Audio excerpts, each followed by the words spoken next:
High friends, welcome to யாஷிகர். ரீசெண்டாக நம்ம ஹீரோயின்ஸ் எல்லாம் ஒன்றா சேர்ந்து ஒரு ஃபோட்டோ எடுத்து போஸ்ட் பண்ண உடனே ஒரு டவுட் வந்திருந்தது.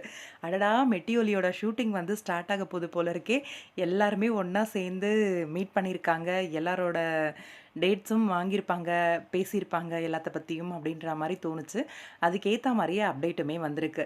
எஸ், நம்ம மெட்டி ஒலி சீசன் 2ல் வந்து இவங்க 3 பேருமே இருக்காங்க. இதில் விஜய் கேரக்டர் பண்ணவங்க வந்து இறந்துட்டாங்க, உங்களுக்கே தெரியும். பவானி கேரக்டர் பண்ணவங்க வந்து இல்லை போல இருக்கு. இன்னொரு ஷாக்கிங்கான விஷயம் என்ன அப்படின்னா, மெட்டி ஒலி வருது அப்படின்ன உடனே நம்ம திருமுருகன் சார் தான் வந்து இதையும் டைரக்ட் பண்ணுவார் அப்படின்னு சொல்லி எதிர்பார்த்துட்டு இருந்தோம். ஆனால் அஃபிஷியலாக ராஜ்கந்த் சார் வந்து அவரோட இன்ஸ்டாகிராம் பேஜில் வந்து போஸ்ட் பண்ணியிருந்தாரு. தயாரிப்பு வந்து சினி டைம்ஸ் என்டர்டைன்மெண்ட் தான் பண்ணுறாங்களாம்.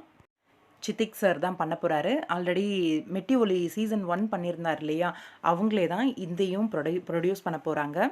இந்த மெட்டி ஒலி சீசன் 2ல வந்து இப்போ பார்த்துட்டு இருக்கீங்க இல்லையா, இவங்க எல்லாருமே கன்ஃபார்மாக இருக்காங்க. ஆனால் மற்றவங்க வந்து இருக்காங்களா அப்படிங்கிறது தெரியல. ஆனால் இவங்களே ஓவரால் மெயினாக கவர் ஆயிட்டாங்க. சேத்தன் சார்லாம் இல்லை.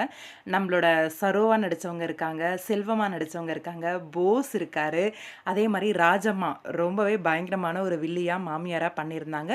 அவங்களுமே இந்த சீரியலில் இருக்காங்க. இன்னும் ஒரு சில கேரக்டர்ஸ்க்கு ஆள் வந்து தேடிட்டு இருக்காங்க. அதுக்கு வந்து ஆடிஷனுக்காக தான் வந்து அவரோட இன்ஸ்டாகிராம் பேஜில் வந்து இந்த பிக்ஸ் எல்லாம் ஷேர் பண்ணி, இன்னும் சீசன் 2க்கு வந்து ஆளுங்கள்லாம் தேவைப்படுது அப்படின்னு வந்து கான்டாக்ட் நம்பர்லாம் குடுத்துருக்காங்க. மெயில், ஃபீமேல் யாரா இருந்தாலும் இந்த அட்ரஸ்க்கு வந்து கான்டாக்ட் பண்ணுங்க. உங்களோட ரெஸ்யூம் அண்ட் வீடியோ இதெல்லாம் அனுப்புங்க அப்படின்னு சொல்லியிருக்காங்க. நம்ப டைரக்டர் திருமுருகனே தான் பண்ணுவாரு அப்படின்னு சொல்லி எதிர்பார்த்தோம். ஆனா திருமுருகன் இல்ல. வேற ஒரு புது டைரக்டர் தான் பண்ண போறாரு. யார் அவரு அப்படின்றத பத்தி தெரியல. வெயிட் பண்ணி பார்க்கலாம். ஆனா திருமுருகன் சாரோட சீரியல் இல்லையா அப்படின்னு கேட்டீங்கன்னா, அதுக்கான பதில் அவரே வந்து சொல்லிட்டாரு அஃபிஷியலா. இந்த 2024ல அவரோட சீரியல் வந்து கன்ஃபார்மா வருது அப்படின்னு சொல்லிட்டு. ரசிகர்கள்லாம் ரொம்பவே ஆர்வமா எதிர்பார்த்துட்டு இருக்காங்க. மெட்டி ஒலி 2க்காக பாப்போம், வெயிட் பண்ணி. அதே மாரி திருமுருகன் சாரோட சீரியலுக்காகவும் தான்.